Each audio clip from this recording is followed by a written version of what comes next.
Hola, hola, ¿cómo están amigos y amigas de Fuerte y Claro? Bienvenidos una vez más a este su espacio aquí en el streaming de la República. Qué bueno estar ya de vuelta, espero que hayan disfrutado mucho ese feriado, sobre todo que hayan descansado por el Día del Trabajador. Un saludo atrasadito para todos ustedes y ahora sí, arrancamos la semana y arrancamos nuevo mes, aunque todavía no tenemos resultado del conteo final electoral, de las actas impugnadas. Es un tema con el que seguramente vamos a seguir a lo largo de la semana y del mes hasta que tengamos el resultado oficial de quienes van a pasar a la segunda vuelta. Pero hoy vamos a variar un poco el tema y hablar de una noticia que estuvo sonando un poco la semana pasada, pero que siento yo necesita tener difusión en todos los espacios posibles porque no podemos perder de vista el ojo fiscalizador de ciudadanía en cuanto a algo tan grave.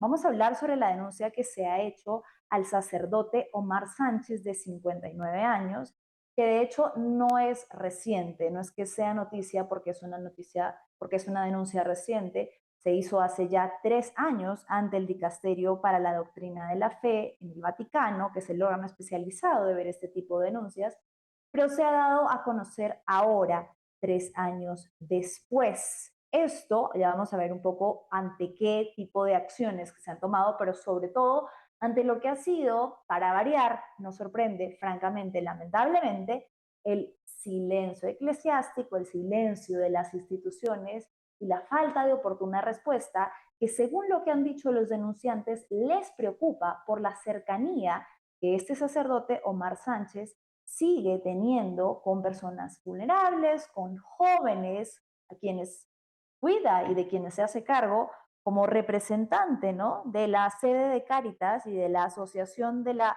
Bienaventuranza, una organización no gubernamental en Lurín. A ver, vamos a hablar un poco sobre la denuncia con Pedro Salinas, que ya está conectado con nosotros, pero antes quiero solamente poner brevemente el contexto. Lo que señala esta denuncia, que es firmada por la presunta víctima y uno de sus familiares, es que este sacerdote, a quienes ustedes probablemente van a poder identificar, porque es una persona que ha cobrado relevancia en redes sociales, en espacios de streaming, este sacerdote se habría aprovechado de un joven en situación de vulnerabilidad cuando éste tenía apenas 19 años y que lo había llevado a su casa, a su vivienda, aprovechándose de que era una persona que tenía una adicción fuerte a las drogas y que parte de los programas que dirige este sacerdote, Omar Sánchez, dicen ayudar a personas jóvenes con problemas de drogas. Lo que señala, y es una parte importante y muy grave de la denuncia que la voy a leer específicamente, dice lo siguiente, es decir, el sacerdote Omar Alonso Sánchez Portillo nos hizo creer que sería el cuidador de, el nombre está cuidado evidentemente por protección a la víctima, y al cabo de un tiempo de tenerlo bajo su cargo, ya lo tenía en su cama, abusando sexualmente de él como persona vulnerable que era y es. El consentimiento de una persona vulnerable está viciado por la misma vulnerabilidad del que lo otorga. Además, se da la circunstancia agravante de que el sacerdote era el cuidador y a la vez el empleador de esta persona, de este joven que hace la denuncia, con el respaldo de uno de sus familiares. ¿Estamos ya conectados con Pedro, chicas? Sí, ¿verdad? Querido Pedro, ¿cómo estás? Muy buenas tardes. Hola Manu, ¿cómo estás? Hola, ¿Me escuchaste? Pedro, ¿me escuchas? Ahora sí te escucho. ¿Cómo Ya, estás, Pedro? me voy a acercar un poquito. Ya. Bien, Todo- querido, qué lástima que no sea en las mejores circunstancias para hablar de una denuncia tan lamentable que pues vemos como un patrón de hechos que se repiten, sobre todo ante un silencio abismal sobre, particularmente, ¿no?, de las instancias eclesiásticas peruanas. Cuéntame un poco cuál ha sido tu impresión de esta denuncia y para que la audiencia la pueda comprender un poco de qué estamos hablando en su total magnitud. Bueno, pongo por delante que yo me enteré de la denuncia cuando salió publicada en Epicentro. Eh, Paola Ugaz es mi amiga, es mi colega, pero yo Una ya gran... dejé hace rato el caso Sodalicio estamos hablando de una persona que forma parte de la órbita del sodalicio. El cura no es sodalite, pero forma parte de un canal de streaming donde hay remanentes del sodalicio. Y del que yo sé, porque suele tener unas posiciones no solamente retrógradas y ultraconservadoras, que son de esas que siempre llaman a sospecha, ¿no? Que apuntan a la represión y a estos dogmas rigoristas que hemos visto en varias personas de organizaciones similares, y al que le he respondido en un par de oportunidades porque por alguna razón de vez en cuando tiene fijaciones contra mí, contra Jordi Bertomeu, que es el enemigo jurado del sodalicio, contra la propia Pau y a veces contra otros obispos y pastores de la iglesia. La denuncia me parece una denuncia seria, la he leído de principio a fin y me parece que está bien sustentada. Y nada, este sacerdote que suele ser bien parlanchín, bien, se hace llamar el cura respondón, en esta oportunidad no lo he visto replicar ni responder ante una cosa tan grave y tan grande, ¿no? Sí, para que las personas puedan entender un poco, a ver, cuando se hace una denuncia al interior de la iglesia, tiene un curso distinto al penal. Para que las personas puedan comprender un poco en qué consiste el dicasterio de la fe, que es el que ha visto casos importantes como el del sodalicio en Perú, el de Caradima en Chile, ¿qué es y qué hace, de qué se encarga este órgano? La Congregación para la Doctrina de la Fe, como se llama el dicasterio es como un ministerio que tiene el Vaticano para temas de moral y para temas de dogmas. En la época del Papa Benedicto XVI y el Papa Juan Pablo II, ese dicasterio funcionaba fundamentalmente para cazar herejes, ¿no? Era la Inquisición, ¿no? Sí, sí, que en temas doctrinarios se desviaban. Entonces, desde ahí sancionaban a sacerdotes, teólogos, que según esa congregación o ese dicasterio se desviaban de la fe o tenían discursos heréticos, por decirlo de alguna manera. Ujú. Eso cambia con el Papa Francisco a partir del año 2018, cuando se produce la visita del Papa a Chile y al Perú. En Chile pasan cosas, en el Perú no, y, y es a través de ese dicasterio que se envía a Santiago la denominada misión Scicluna Bertomeu, que fue la misma que actuó luego en el Perú para el caso Sodalicio, y este tándem del arzobispo de Malta, Charles Scicluna, y el sacerdote oficial del Santo Oficio, Jordi Bertomeu, empiezan esta investigación sobre el caso Caradima y se arma la revolución en Chile. Por primera vez en la historia de Chile se hace renunciar a la totalidad de obispos por asuntos de encubrimiento en el caso de abusos y sobre todo complicidad en el caso Caradima. Eso fue una cosa súper, súper importante en ese momento, porque ese papa, el papa argentino, Jorge Bergoglio, como que entiende el fenómeno del abuso como una consecuencia del abuso de poder, de la asimetría de poder, del clericalismo, que es esta cosa que tienen muchos curas que por usar un alzacuellos, un clergyman, un televisorcito blanco en la garganta, se sienten como superiores al resto de la humanidad, ¿no? Cuando, o sea, obviamente la diferencia entre esos señores y nosotros es el televisorcito que le puso su iglesia. Punto. Sí, Punto. Somos iguales ante la ley, tenemos no los más, mismos claro. derechos, pueden opinar sobre lo que les dé la gana, sobre política si quieren. Lo que no deberían es tratar de imponer su ideología o su religión, en este caso, para tratar de hacer las políticas públicas, ¿no? Que es un poco la onda de los protestantes que van en las listas de López Aliaga, que han entrado por lo menos al Senado algunos y a diputados otros, como la pastora Ahora, esta Jauregui o el señor Muñante y gente de perfiles similares.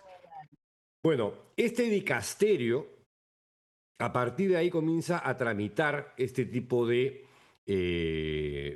casos de abusos sexuales a menores o a personas vulnerables.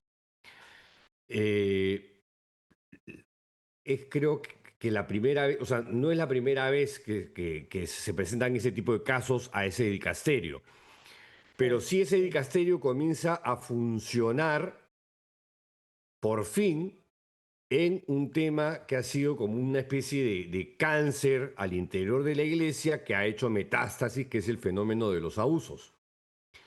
Y, y es ese mismo dicasterio el que interviene por orden del Papa Francisco para el caso Sodalicio, que termina además con la supresión de esta organización peruana de características sectarias y mafiosas, y es suprimida por la ausencia de un carisma. Es decir, el carisma es como una suerte de fenómeno divino que insufla de ciertas características a una organización o movimiento o congregación de fieles que habría sido inspirada por Dios, ¿no?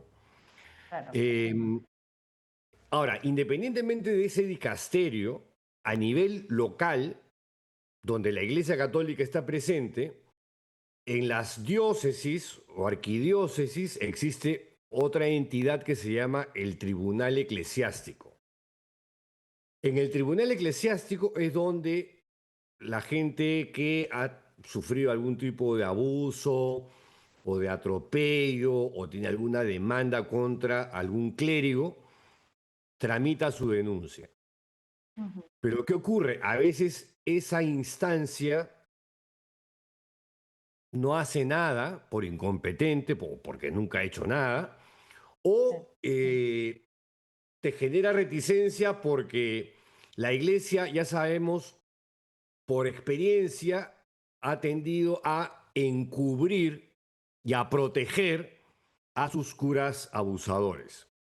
O sea, a manera de anécdota, cuando, por ejemplo, eh, se da la denuncia en el caso Cipriani, donde la víctima que fue abusada por Cipriani cuando esta persona era menor de edad, decide hacer la denuncia, no podía hacerla vía el tribunal eclesiástico porque el tribunal eclesiástico lo presidía un sacerdote de la familia espiritual del Opus Dei. Uno de los ujú, jueces de este tribunal era otro sacerdote de la familia espiritual del Opus Dei. Y el moderador que estaba por encima del tribunal eclesiástico era el depredador de la víctima, Juan Luis Cipriani. claro, no Entonces, tenía en ese, sentido hacerlo. claro, no había forma de que esa persona tramitara su denuncia por ahí, porque iba a ser interceptada hasta por 3 personas, esa era su sospecha, y no jamás iba a llegar al Papa, que era lo que le interesaba a esta persona, que se enterara de las características de este señor que podía ser papa en ese momento, ¿no?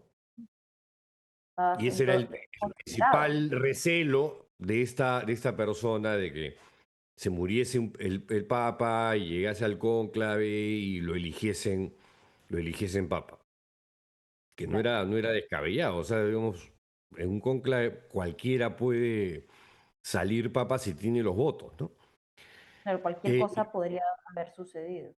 sí, pero y cuando este tipo de sospechas se dan en las víctimas, muchas apelan a las instancias de vaticanas, como son los dicasterios o ministerios. Entonces van al dicasterio de los obispos o al dicasterio para los religiosos, o el dicasterio de la fe, que es esta congregación que, como te digo, antes se dedicaba a cazar herejes, y ahora, desde los tiempos de Francisco e incluso en los tiempos de León XIV, por suerte, ahora se dedican a cazar pederastas.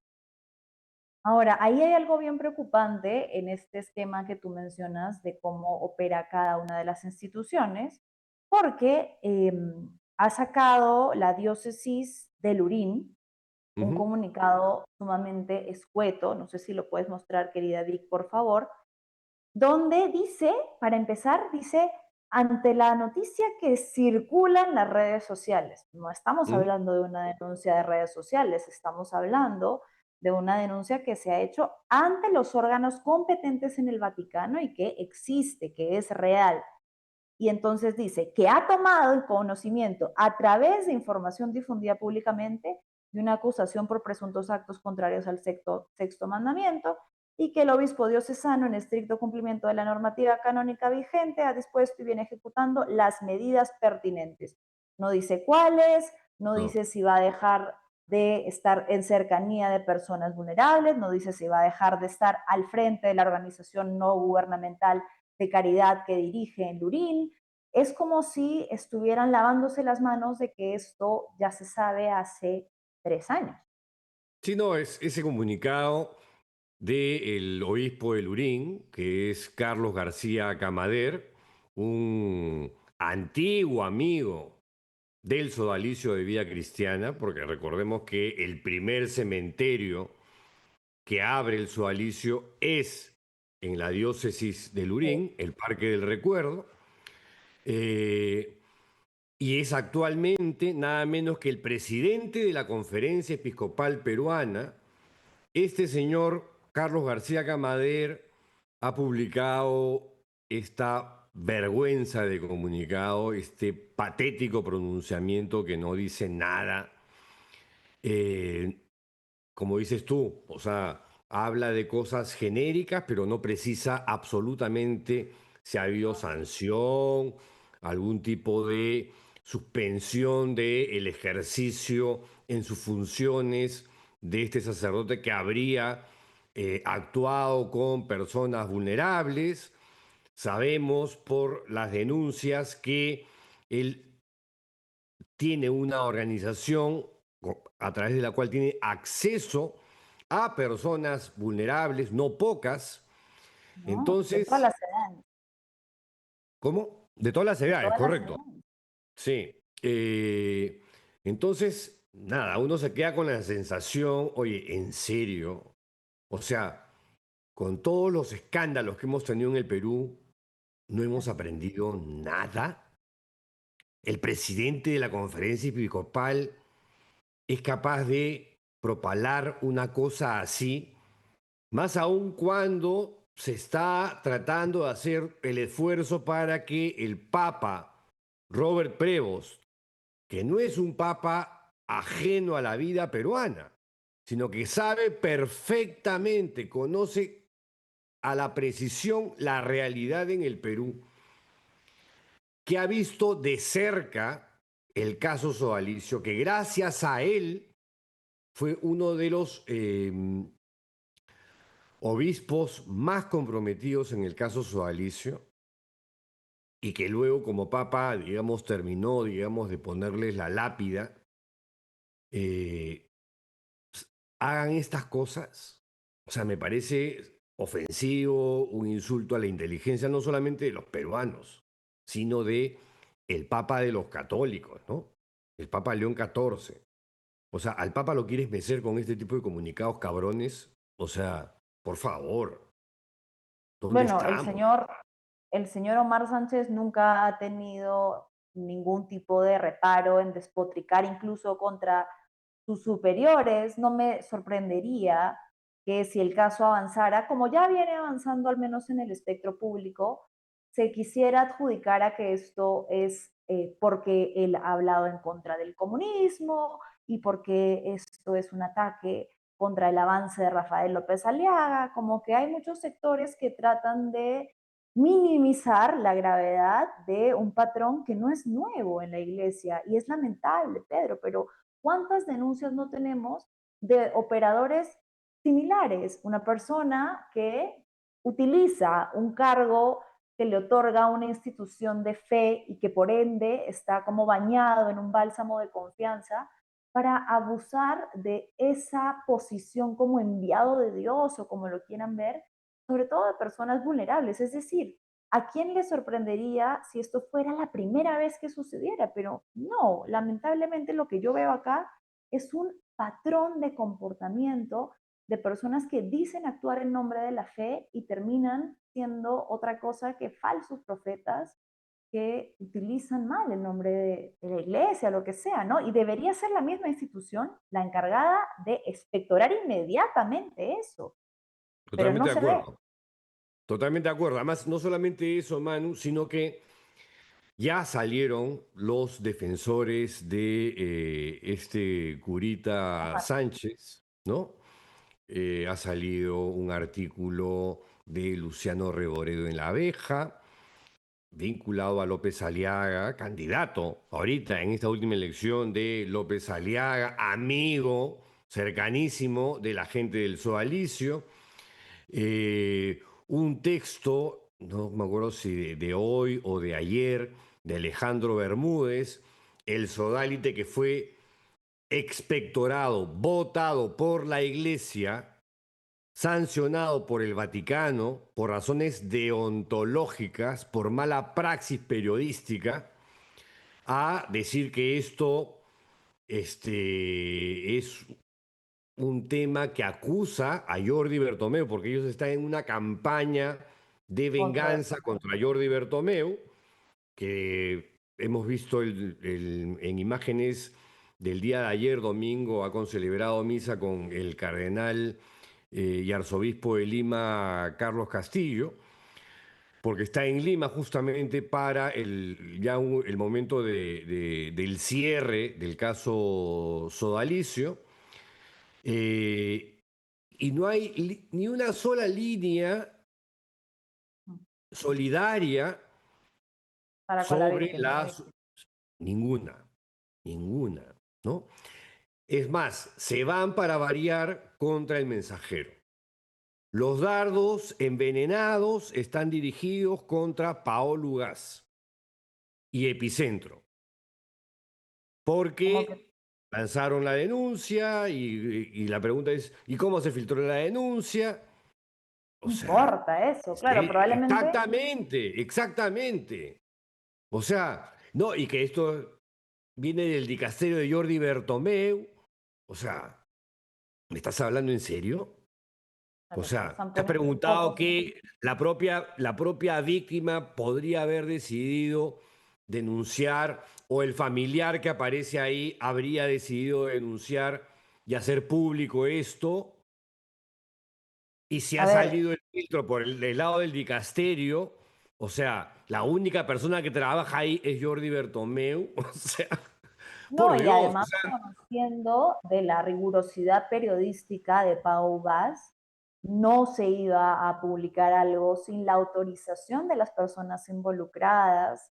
Y creo que aquí es evidente que se trata de una familia que además lo dice en el último párrafo de la denuncia, que pone exactamente la motivación que tienen para hacerlo. Después de realizar los actos que crean oportunos en el dicasterio para la doctrina de la fe, ya sea una investigación u otra acción para salvaguardar mis derechos, se inicia un proceso judicial penal canónico buscando que esta persona no vuelva o no siga teniendo acceso directo a las personas que ya mencionamos. Entonces, las motivaciones, lejos de ser políticas, lejos de ser ideologizadas, como creo que sí son del otro lado, tienen que ver con una denuncia real que muchas veces dejan de lado en esta crítica, ¿no? No importa, la víctima no existe, ni la familia, ni el contenido de la denuncia, sino lo que importa es despotricar hacia por qué nos están acusando nuevamente, qué quieren destruirnos, ¿no? Claro, y presentan a Pao como si fuese pues una enemiga de la Iglesia Católica, o sea, una persona que tiene más fotos con los últimos papas que cualquiera de estos personajillos que Pero se dicen recibida. representantes. Sí, te digo, más de una vez, tanto por el Papa Francisco como por el actual Robert Prevost. O sea, tú dices, mira, estas narrativas de enemigos de la iglesia que nos quieren destruir, que nos quieren hacer daño, porque tenemos una posición anticomunista y son periodistas ideologizados, son comunistas, son de izquierda, son caviares. O sea, el mismo rollo estúpido de De Sí, López sí, sí, Aliaga. sí. Exactamente. El mismo rollo estúpido de López Aliaga. El mismo rollo estúpido de cualquiera que asume una posición fanatizada con mi iglesia ultraconservadora, no te metas, ¿no? Con mis personajes más emblemáticos de esta iglesia rancia, casposa y ultraconserva, no te metas. Y la víctima No que se importa, joda. La no existe. víctima que se meta, que haga un cucurucho con su denuncia. O sea, ese es tu mensaje. Ese es lo Y que, el y mensaje así te que llamas siempre. católico. O sea, Mucho es amor al alucinante. prójimo, Qué te puedo decir? mucho amor al prójimo, mucho golpearse el pecho todos los domingos en la misa, pero cuando hay casos como estos, mutis o ataques coordinados en contra del mensaje. Querido Pedro, O comunicados insípidos, sí, ¿no? Que claro. tratan de escamotear el problema diciendo una frase que, como tú misma has leído, no tiene ningún contenido, ninguna posición, no esclarece nada, al contrario, opaca todo, ¿no? Una preguntita, esta fotografía que tenemos aquí de la condecoración que hizo Rafael López Aliaga a el sacerdote Omar Sánchez, de la misma manera en la que la hizo a Cipriani, ¿se ha pronunciado López Aliaga, la bancada de Renovación, Idea. algún tipo de solidaridad con la víctima? Nada, No, además no creo que ocurra eso, ¿no? Acuérdate jamás ha las ocurrido bestialidades que dijo López Aliaga sobre el sobre Ana Estrada, ¿no? Anda, busca tu tina y quítate la vida si quieres, pero o súbete a un edificio y lánzate de ahí. O sea, yo no espero absolutamente nada de esta gente que además viene exhibiendo un comportamiento antidemocrático, antiderechos y cero humanidad frente a situaciones como esta, ¿no? Sí, así es, querido Pedro. Bueno, te agradezco mucho el haberte dado un tiempito para analizar esta denuncia, que como te digo, lamentablemente no es cosa nueva. Lo que sí quisiéramos que fuese nuevo sería la respuesta pronta, célere, inmediata de la iglesia, que lamentablemente sigue haciendo espíritu de cuerpo. Y me da pena decirlo, pero es así, sigue haciendo espíritu de cuerpo y tratando de proteger mucho más a quienes integran sus filas sin darse cuenta del daño que le hacen a la propia institución a la que dicen defender. Ahora, en este caso particular, además, Manu, para que solamente ¿Sí? termino con eso, Sí, por favor. se tratan de agarrar de punching ball, de objeto de ataque, justamente a una de las pocas personas que en el Vaticano más ha hecho en denunciar abusos, que es Jordi Bertomeu.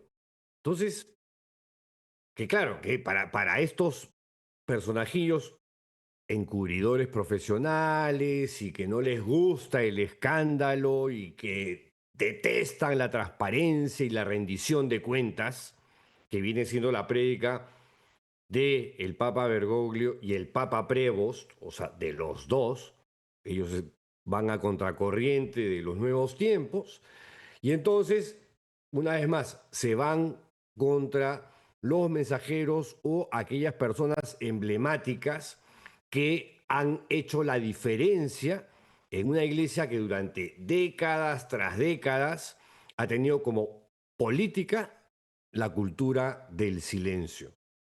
Y eso también es sintomático de este tipo de gente que en lugar de salir a solidarizarse con la víctima de este caso, sale de frente a defender a su curita consentido y engreído.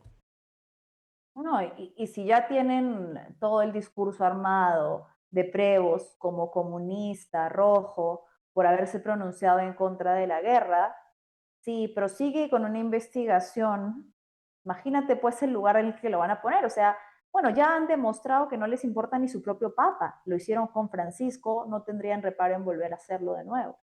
No, y esta misma gente ha criticado, acuérdate que fue el sodalicio el que le arma la peor campaña de desprestigio a Robert Prevost porque no lo querían como papa, porque ellos Como papa. pensaban que iban a apelar al siguiente papa, que pensaban que iba a ser un papa ultraconservador de los suyos, para que les dé el certificado de renacimiento o Claro, para que de anule, resucitamos, ¿no? claro, Claro, y eso no ocurrió.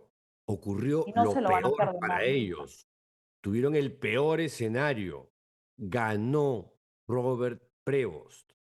Por eso es que jamás, porque sabían que Prevost sabía que la campaña que le armaron fueron los mismos que ahora se rasgan las vestiduras por el caso del curita Omar Sánchez. Los mismos. Bien, querido Pedro, te agradezco mucho tu tiempo, el haberte conectado y ya nos vemos muy prontito en una próxima invitación a tu programa.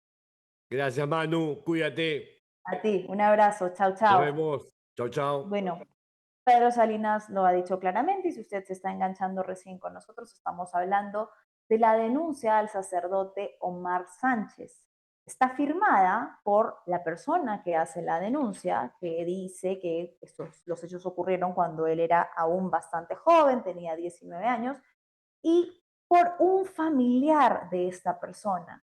Lo que señalan en este documento es que Omar Sánchez se habría aprovechado del estado de vulnerabilidad de una persona bastante joven con una adicción muy fuerte para ofrecerle trabajo y para ofrecerle un supuesto futuro y que en vez de eso le habría hecho creer, y esto es una cita que está en la denuncia, no le digo yo, le hizo creer que eran un matrimonio y eran una pareja oficial.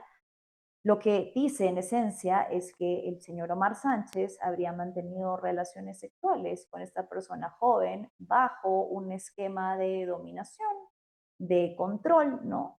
En el que le hacía creer de alguna manera que todo era consentido, que como dice acá eran pareja, pero estamos hablando de una persona que llegó en un estado de suma vulnerabilidad y que además no le estaba tocando las puertas a una persona en particular, le estaba tocando la puerta a una institución eclesiástica, confiando en el valor que tienen supuestamente como testigos de la palabra de Dios, testigos de Jesús aquí en la tierra, para curarse, para sanarse, para encontrar amor, bienestar, paz.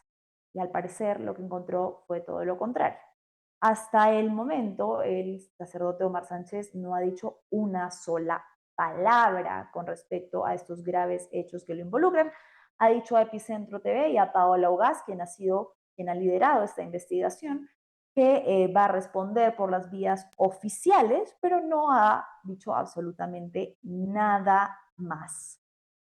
Para mí, y lo repito como lo estaba mencionando con Pedro, lo más grave sigue siendo la respuesta de la Iglesia, porque no es novedad. Lamentablemente, este tipo de denuncias no son nuevas, no es que nos tomó desprevenidos, nunca nos vimos venir, algo así, es la primera vez que sucede. Los católicos, los que decimos tener algún tipo de fe, los que aún creemos de alguna manera o tenemos una vinculación con la iglesia, siempre hemos esperado que la respuesta sea de abrazo, de solidaridad, de contención hacia, para con las víctimas y no de la manera en la que se ha hecho durante los últimos años, donde reina el silencio, la impunidad, el abrazo cómplice para proteger a quienes perpetran los abusos, además en el nombre de Dios. Eso para mí es lo más grave, es hablar de falsos profetas, es hablar de personas que utilizan algo tan delicado como la fe y las creencias personales, de espiritualidad, de, no sé, algo mucho más grande que nosotros como quienes creemos en Dios, para ufanar su nombre, para utilizarlo, para hacer daño, para herir. Y eso debería ser primordial para la Iglesia como una de sus bases principales, erradicarlo de raíz y que cada vez que aparezca uno de estos casos, pues se le crea a la víctima, al menos en la instancia de abrir un proceso de investigación riguroso, que no demore tanto.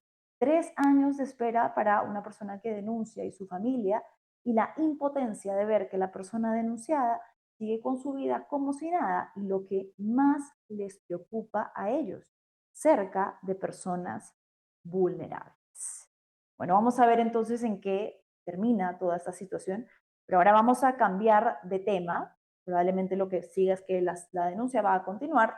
Vamos a estar pendientes de lo que se pueda ir trascendiendo y, por supuesto, de la respuesta del sacerdote Omar Sánchez y de las instituciones eclesiásticas peruanas que lamentablemente nuevamente tienen una postura absolutamente decepcionante.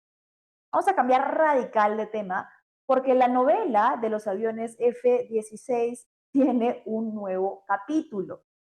Resulta, pues, hagamos recordar, y es de lo que habíamos visto incluso ya en este programa, que había habido todo un escándalo con el tema de la compra de estos aviones, supuestamente para la seguridad nacional, que había desencadenado una serie de renuncia de personajes dentro de, que ocupaban ministerios importantes dentro de la negociación, el ministro de Defensa, el entonces ministro de Defensa Carlos Díaz, y el de Exteriores Hugo de Cela, por supuestas inconsistencias.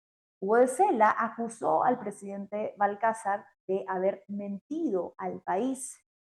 Esto debido a que Balcázar, al parecer, paralizó en algún momento la firma del contrato, pero sobre todo en particular lo que estaba en juego era el pago del Ministerio de Economía y Finanzas hacia la empresa con la que habían acordado la compra de esos aviones, Lockheed Martin.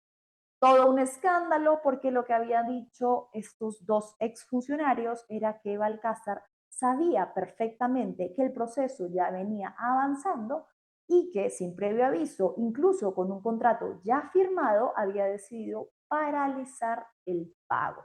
Se metió el embajador de Estados Unidos, lanzó lo que fue una advertencia bastante fuerte, como diciendo quienes se atrevan a jugarle sucio a Estados Unidos se la verán con nosotros.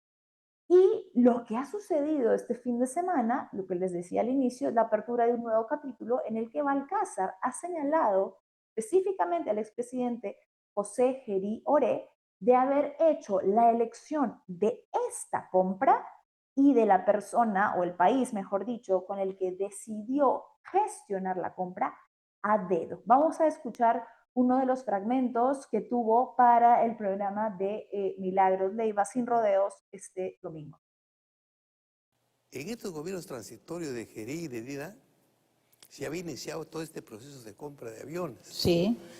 Al final, cuando había un punto de quiebre en que tenían que decidir en comprar aviones franceses, suecos y americanos, el gobierno de Jerez acuerdan de que ese proceso se termine. Yo no llegaba acá, ni se preveía que yo iba a ser presidente. Ahí acuerdan de que se debe comprar solamente a los americanos, los F-16. ¿Y quién acuerda? Jerez, el gobierno de ¿Con quién? Con la Fuerza Aérea. Ok. Entonces, ahí... No con Navarro, no con el embajador. No. Eliminan ahí a los franceses y a los suecos, ya no los consideran y sacan una disposición que dice que esa compra va a tener de carácter secreto. Secreto de Estado. Y que por tanto solamente intervendrían el vendedor y el comprador a través de la Fuerza Aérea. Y lo excluyen en esa normatividad que saca, una norma saca especial, en cuya virtud no participaba ni el Ministerio de Economía y Finanzas, ni yo como presidente. Ni usted como presidente. Claro. Pero si usted es el jefe supremo de las Fuerzas Armadas. Lo que dice eso era antes que yo llegue. O sea, José María Balcázar es que las negociaciones se iniciaron durante el periodo de Dina Boluarte y que en ese entonces consideraban a otros países que participaban de la licitación, que eran Francia y Suecia, y que en algún momento, cuando ingresa el gobierno del presidente José Geriore, este decide paralizar esa licitación de manera pública y solamente negociar con Estados Unidos. Tenemos ya conectada a Magali Olivera, quien es abogada especialista en contrataciones del Estado, para comentar un poco sobre este tema. Magali, ¿cómo estás? Buenas tardes y muchas gracias por conectarte con nosotros. Hola Manuela, ¿qué tal? Buenas tardes, ¿cómo estás? Un saludo a todo tu público que se está sintonizando. Muchas gracias, Magali. Cuéntame un poco cuál es tu primera lectura sobre lo que se está denunciando aquí en este momento el presidente Grioré y la manera tan poco transparente en la que se ha visto todo este tema de la licitación de los aviones F-16. Sí, mira, para entender un poco más sobre el contexto, este tipo de proceso se ha llevado a cabo a través de un proceso de selección no competitivo. Dentro de los márgenes de este proceso que lo contempla la actual ley, la 32069 y su actual reglamento, uno de los datos importantes es que para este tipo de proceso solamente se inicia con la invitación de los postores. En este caso, se identifica quiénes son aquellas empresas en las cuales cuenta con este bien, servicio u obra que está solicitando la entidad. En este caso nos centramos específicamente en lo que son bienes de aviones, ¿no? En este caso, en particular,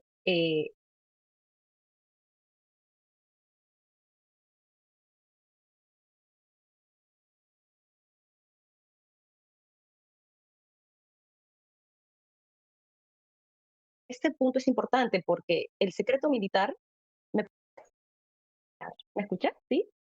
Sí, se te cortó un poquito, pero ya estabas de vuelta. Sí, ahora sí, ya, perfecto. Entonces, volviendo al tema, el contexto del secreto militar básicamente se desarrolla porque hay ciertas características de este bien que son información privada y de alta reserva. Es más, si ustedes quieren ingresar a la plataforma de la OS, no van a encontrar incluso el proceso de selección, ya que debido a que esté reservado. Entonces, no podemos saber con exactitud cuál ha sido el requerimiento de nuestras autoridades para poder elegir dentro de la variedad de postores a la empresa estadounidense, ¿no? Entonces, en este caso, habría que ver cuál ha sido la necesidad en la cual se ha solicitado la compra de estos aviones, ¿no? Tengo entendido que en los procesos de selección no competitivos, lo primordial y lo básico en este punto es que tiene que ser eh, bajo un estado de emergencia, de necesidad absoluta, ¿no? Que sea urgente la compra de esto. Ahora, otro punto aparte sería analizar si la coyuntura en la cual nos encontramos y la cual se ha hecho esta compra, este, bueno, ¿no? Califica para una compra de emergencia, ¿no? Es muy Claro. debatible porque hay muchas posturas, ¿no? Dentro de ellas es que ahorita no estamos en una situación de guerra, un estado de emergencia, o que sea pues una necesidad real para nuestro país, ¿no?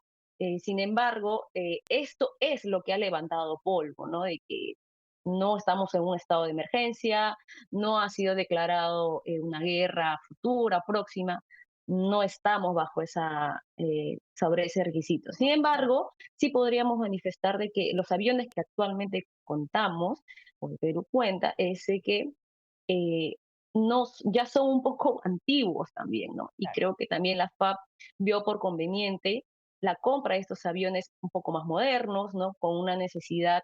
Justo salió el último ministro, salió a hacer al ex ministro que salió a hacer una declaración respecto a que los aviones con los que contaba nuestro país ya estaban un poco obsoletos, ¿no? No estaba a la vanguardia y a las necesidades de las cuales nuestro país requiere, ¿no? Habían aviones incluso extranjeros que ya estaban pasando por nuestro territorio, que sin embargo con la capacidad de los aviones con los que contamos no era suficiente para poder hacer un adecuado control, ¿no? A Y ver, más que Magali, te nada hago hasta también, acá una pregunta sí, para ir por ajá, partes.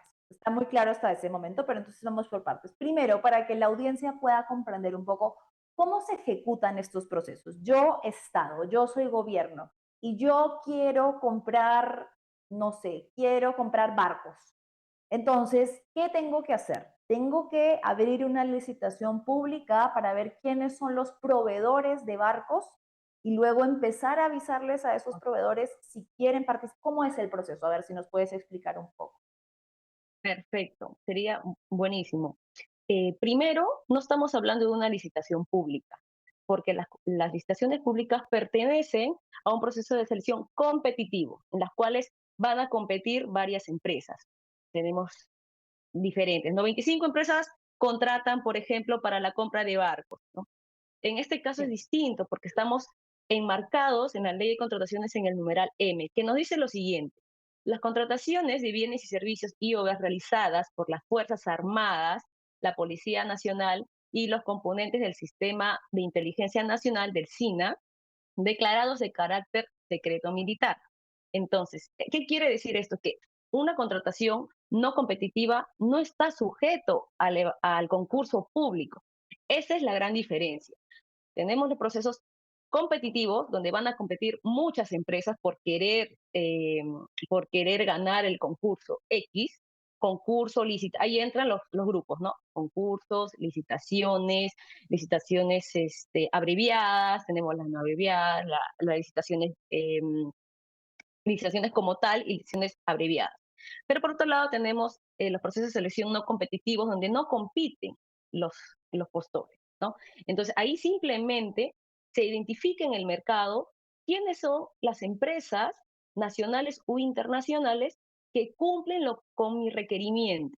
Entonces, Ya, habría que claro. analizar que el requerimiento en este caso era de aviones, 24 aviones en total. Ok, Entonces, hasta como yo ahí ya tengo entonces, identificado, ok, ok, Francia, Francia, Suecia y Estados Unidos dicen, yo tengo aviones de los que tú necesitas, Perú.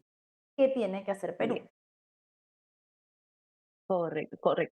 Entonces, ¿qué hace Perú? Perú tiene un requerimiento, tiene unas especificaciones técnicas en las cuales, por ejemplo, yo quiero que el avión sea de color amarillo, ¿no? Que tenga una capacidad de 2 pilotos, por ejemplo, que corra a una capacidad máxima de velocidad de tanto de velocidad, necesito que tenga, no sé, un GPS satelital, no quiero que sea un GPS convencional, y dentro de otros puntos adicionales. Entonces, yo como Estado evalúo cuál de todas las propuestas que obtengo en el mercado, Suecia, Estados Unidos y los demás, ¿qué me ofrecen de acuerdo a las especificaciones que yo necesito y de acuerdo a mis necesidades? Ujú. Entonces, de las cuales yo identifico, bueno, este país sí cuenta con estos aviones. Este se acerca, no es lo que quiero, esto es un poco antiguo, esto es un poco más moderno. Entonces, voy haciendo el análisis de cuál se acerca a mi requerimiento, ¿no? Entonces, una vez identificado ya el postor, ¿qué es lo que evalúo por último? De acuerdo a la nueva ley de contrataciones, yo voy a evaluar el precio. Lo último que voy a evaluar es el precio. Si yo primero ya encontré a mi postor con las características que necesito, ahora voy a evaluar cuál de todos los postores que han quedado, que yo considero que se acercan a mis necesidades, yo voy a elegir cuál de ellos me da mejores precios. Entonces, una vez que ya tengo elegido el precio, ahí recién hago mi evaluación, hago mi informe técnico, mi informe legal, ¿no? Que es lo que es un requisito indispensable. Y en este punto en particular, en el literal M que nos dice la ley de contrataciones, es que para que yo apruebe esta contratación, necesito la opinión favorable de la Contraloría General de la República. ¿Qué quiere decir? Que para que yo, este expediente técnico que ya evalué, que ya hice el análisis de cuál cumple con mis necesidades, necesito la aprobación de la Contraloría General de la República. Claro. Y ahí, en ese caso, entonces, yo como Estado puedo decidir cerrar el proceso público y quedarme con un solo postulante, digamos, como lo que ha acusado Geriore, perdón, el presidente Balcázar. Te lo pregunto porque hay abogados que ya señalan que si fuese cierto que eligieron a un solo postor, las personas involucradas en esa decisión podrían haber incurrido en un delito. Claro, el delito en ese caso sería el delito de direccionamiento, si hablamos desde el punto de vista de contrataciones públicas, ¿no? Un ejemplo claro de direccionamiento es que yo le pida a un postor en particular un requisito que los demás no tengan. Entonces, lógicamente, ahí hay una ventaja que los demás no van a poder superar, ¿no? Entonces, habría que ver en el expediente, como te comento, el expediente no se puede visualizar o descargar dentro de la plataforma del SEACE para poder revisar cuál ha sido la evaluación y cuál ha sido el requerimiento que ha realizado, en este caso, la Fuerza Aérea, porque de ahí ha nacido esta contratación. Si se probara que sí hubo un direccionamiento que quiso favorecer a Estados Unidos, ¿se podría iniciar una investigación entonces bajo un supuesto de delitos cometidos por las personas involucradas en esa decisión? Totalmente, Manuela, totalmente, porque habría que ver quiénes son los postores que quedaron seleccionados, ¿no? Entonces, esa información ahorita es de carácter reservado, ¿no? Pero lo que se debe evaluar en este caso es que qué empresas han sido seleccionadas al final de esta invitación. Lógicamente, si yo pertenezco a la DEC, a la dirección encargada de las contrataciones, o en términos más sencillos, si yo pertenezco, soy del equipo de logística de la Fuerza Aérea, voy a tener que evaluar no solamente a 2, a 3 postores que puedan contar con esos aviones. Si estamos hablando de una cuantía considerable, como la que todos sabemos, yo no voy a evaluar solamente a 3 postores. Tengo que evaluar también ciñéndonos a la alta especialidad de contratar aviones. Entonces debo contratar unos 15 a 20 postores como mínimo para ver quiénes me dan un mejor acercamiento a mis necesidades y también quién me va a dar un mejor precio de todos los que han quedado en primer lugar, mejor dicho, los primeros seleccionados, y de todos ellos yo debo entender de que los aviones estadounidenses son los que me han dado un mejor precio. Claro, que definitivamente esta era por donde se vea la mejor elección, ¿no? Y que no se esté manejando un tipo de favorecimiento indirecto a un proveedor que pueda tener, quién sabe, no lo sabemos, pero no es imposible, también posibles delitos de corrupción, ¿no? Magali, te quería preguntar algo. A ver, ya se ha hecho un adelanto, ya se firmó el contrato y se ha hecho un adelanto bien importante de 462 millones de dólares.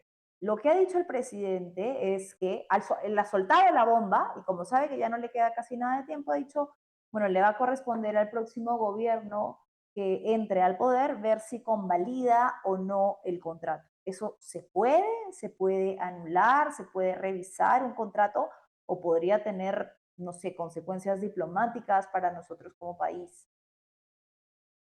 A ver, nosotros ya tenemos actualmente un contrato con la empresa estadounidense, ¿no? Entonces, no se puede hacer una reevaluación del contrato porque ya se otorgó la buena pro, ya se otorgó Ya la se buena firmó. pro a nombre de esta empresa y ya tenemos un contrato, lógicamente, es algo que tiene que respetar el país, ¿no?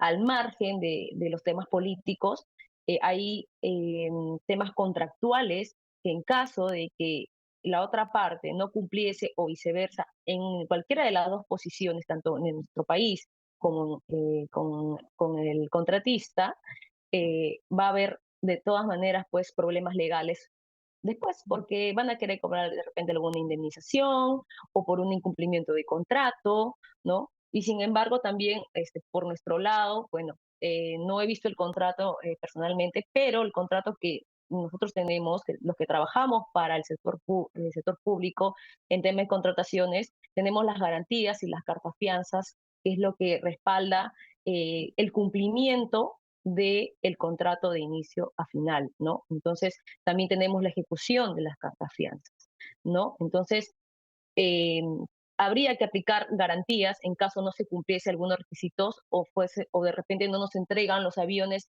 en un perfecto estado como ellos dijeron inicialmente que son pues de última generación, ¿no? Y en el estado que ellos prometen, ¿no? Que iban a entregar.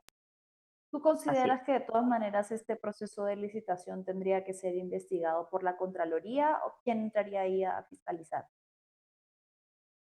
Claro, ahí quien tendría que fiscalizarse sería, pues, claro, la Contraloría a través de sus órganos, ¿no? Descentralizados, tendrían que evaluar cómo ha sido llevado el proceso de contratación y sobre todo cuántos han sido los postores a quienes han invitado. Recuerda que en los procesos de selección no competitivos, con la sola invitación, ya los haces partícipes del proceso de selección. A Claro. diferencia de un proceso competitivo que sí tiene que estar colgado en la plataforma y es de conocimiento público. En este caso no ha sido de conocimiento público, Carácter porque también reservado. así lo dice, exacto, de carácter reservado, y porque también así lo ampara la ley, ¿no? O sea, no está fuera del marco legal, eso sí, pero habría que ver cómo se ha desarrollado el procedimiento para llegar a este contratista, ¿no? Final. Ujú. Bien, bien Magali, te agradezco muchísimo, nos queda mucho más claro entonces y derivo entonces la misma conclusión, ¿no? Definitivamente, sabiendo que hay leyes que estipulan cómo deben llevarse a cabo los procesos, es necesario que por lo menos se investigue esta declaración que puede marcar una diferencia en cómo se llevó a cabo este proceso. Muchas gracias, Magali. Así es, Manuela. A ti, que tengan buena tarde. Ha sido Magali Olivera, quien es abogada especialista en temas de contrataciones del Estado.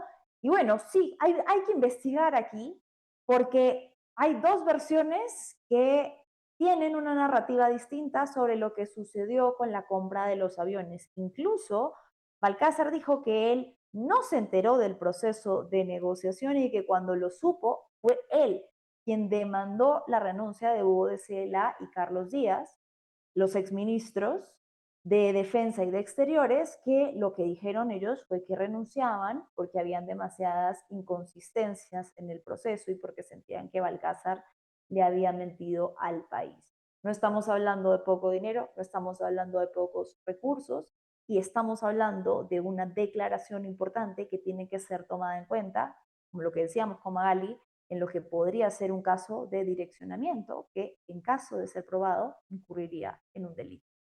Bien, vamos a cerrar para leer algunos de sus comentarios. A ver, ¿qué nos dicen por aquí ustedes que nos acompañan siempre? Ruth Rivas, el silencio es cómplice. Sí, querida Ruth, el silencio siempre es cómplice y lo que menos necesitamos en la iglesia y con este tipo de denuncias es más silencio. ¿Qué más tenemos por acá? Olga nos dice, ¿dónde está escondido este desgraciado? Sus amigos que lo defienden. Justicia para este joven y cuántas más víctimas debe de haber. Se refiere a la denuncia contra el sacerdote Omar Sánchez. Excelente, Paola Ugaz, valiente como siempre. Un saludo enorme a Paola Ugaz, quien ha sido la periodista que ha revelado la denuncia contra el sacerdote Omar Sánchez. Coy le dice, todo se puede esperar de estos sacerdotes. Siempre lo vi que escondía algo. A ver, Jorge dice, Manuelita, se debe transparentar la licitación para la adquisición de los aviones por la dimensión de la cuantía. ¿Hubo presión de parte de los Estados Unidos para que ellos ganen la licitación? Lo que de todas maneras también sería injerencia, esa que tanto muchas personas se rasgan las vestiduras por denunciar. En este momento, donde habría una posible injerencia, hay un mutis absoluto. Bien, Jorge, muchas gracias. César dice, ¿cómo se explica que hace unas semanas 12 F-16 valían 3.400 millones y ahora 24 valen 3.500 millones? De acuerdo, querido César. ¿Qué más? Bueno, cerramos.